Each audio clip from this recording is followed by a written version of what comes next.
തിരുവനന്തപുരത്ത് ക്ഷേത്രത്തിൽ വൻ കവർച്ച. 110 കിലോ ഭാരമുള്ള പഞ്ചലോക വിഗ്രഹവും വൈഡൂര്യ കല്ലുകളും കവർന്നു. കാട്ടാക്കട നാടുകാണി ശ്രീധർമ്മ ശാസ്താ ക്ഷേത്രത്തിലാണ് മോഷണം നടന്നത്.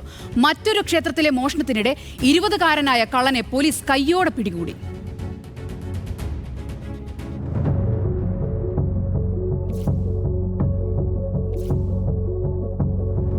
കഴിഞ്ഞ ദിവസം അർദ്ധരാത്രിയാണ് കാട്ടാക്കട നാടുകാണി ശ്രീധർമ്മ ശാസ്താ ക്ഷേത്രത്തിലെ പ്രധാന ശ്രീകോവിൽ കള്ളന്മാർ വെട്ടിപ്പൊളിച്ചത്.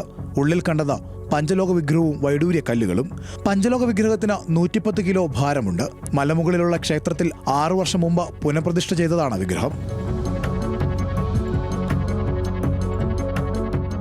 രാവിലെ ക്ഷേത്രം തുറക്കാനെത്തിയ പൂജാരിയാണ് ശ്രീകോവിലിന്റെ വാതിൽ പൊളിച്ച നിലയിൽ കണ്ടത്. മോഷണം നടന്ന വിവരം ക്ഷേത്ര ഭാരവാഹികളെ അറിയിച്ചു.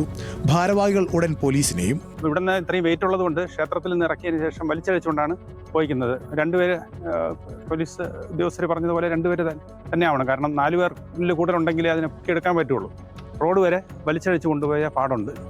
മറ്റൊരു ക്ഷേത്രത്തിലെ കാണിക്കവഞ്ചി മോഷ്ടിച്ച ശേഷം മടങ്ങുന്നതിനിടെയാണ് പ്രതികളിൽ ഒരാളായ കാട്ടാക്കട സ്വദേശി സോജനെ ആര്യങ്കോട് പോലീസ് പിടികൂടിയത്. ഇതിനിടെ പ്രധാന പ്രതി കണ്ടല സ്വദേശി പ്രിൻസ് രക്ഷപ്പെട്ടു.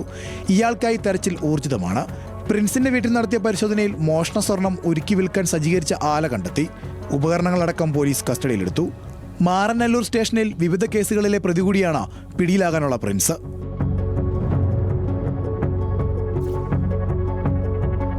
ന്യൂസ് മലയാളം, തിരുവനന്തപുരം.